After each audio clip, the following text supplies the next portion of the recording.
नमस्कार, जय हिंद साथियों। आज हम मध्य प्रदेश की एक बहुत चर्चित योजना के बारे में चर्चा करेंगे जो मध्य प्रदेश सरकार ने मध्य प्रदेश के बेरोजगार युवाओं के लिए एक विशेष योजना चलाई गई है। अब इसका पता नहीं कितना लाभ मिल रहा है कितना नहीं मिल रहा है, लेकिन हमारे मध्य प्रदेश की परीक्षाओं के लिए ये अति महत्वपूर्ण योजना हो जाती है, क्योंकि इसकी चर्चा बार बार अखबार हुआ या सरकार के जो भी व्यक्ति है उनके द्वारा इसकी चर्चा की गई। इसी के लिए चर्चा के क्रम में यह है कि ये मध्य प्रदेश की जो योजना है ये परीक्षा में भी चर्चा का विषय बन सकती है। तो इसी के लिए हम इसके बारे में आज हम क्या करेंगे, चर्चा करेंगे। तो उसी श्रृंखला में आज हम मध्य प्रदेश की एक विशेष योजना है, कौन सी योजना है कि टंटिया मामा आर्थिक कल्याण योजना। ये योजना क्या है साथियों, इसके बारे में हम देखते हैं। इसकी शुरुआत यानी कि इसमें प्रश्न कहां से बनते हैं कि दो ही जगह से बनते हैं, इसका उद्देश्य और दूसरा इसकी शुरुआत। तो इसकी शुरुआत कब हुई? 6 सितंबर 2022 को, यानी कि 6 सितंबर 2022 को मध्य प्रदेश सरकार द्वारा इस योजना की शुरुआत की गई।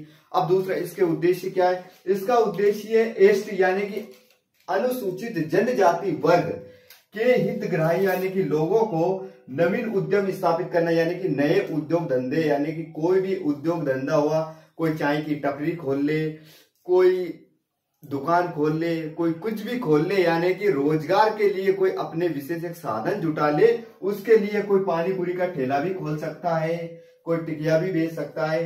दूसरी बात, इसलिए मध्य प्रदेश सरकार क्या करेगी, हाँ ये चीज है कि लीगल काम ही होना चाहिए इस योजना के तहत। दूसरा, उनको क्या करेगी मध्य प्रदेश सरकार, कुछ ऋण देगी। ऋण कितना देगी? 10,000 से 1 लाख तक का, और वो ऋण देगी कम ब्याज पर, कम ब्याज दर पर ये ऋण उपलब्ध कराएगी।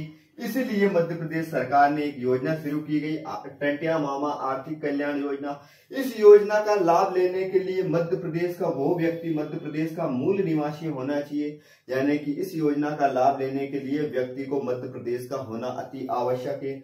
दूसरा, इस योजना के लाभ के अंतर्गत कौन व्यक्ति आते हैं? इस योजना के लाभ के अंतर्गत कौन से व्यक्ति आते हैं जिसकी आयु 18 से 55 वर्ग की हो, यानी कि 18 वर्ष से 55 वर्ष का व्यक्ति अगर कोई बेरोजगार है तो उसको रोजगार उपलब्ध कराने के लिए या रोजगार से लगने के लिए ये योजना अति महत्वपूर्ण होगी।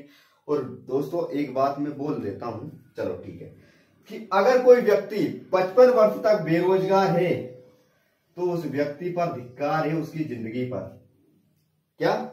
उसकी जिंदगी पर धिक्कार है अगर वो व्यक्ति 55 वर्ष तक भी बेरोजगार ही घूम रहा है। व्यक्ति को बेरोजगार रहना चाहिए मेरे हिसाब से 25 वर्ष तक। 25 वर्ष के बाद उसको रोजगार से किसी न किसी माध्यम से लग जाना चाहिए, और मेरे हिसाब से 18 वर्ष से शुरू कर दे तो बहुत अच्छी उसकी जिंदगी हो जाएगी। इसी के साथ ये योजना यहीं से समाप्त होती है। नमस्कार, जय हिंद।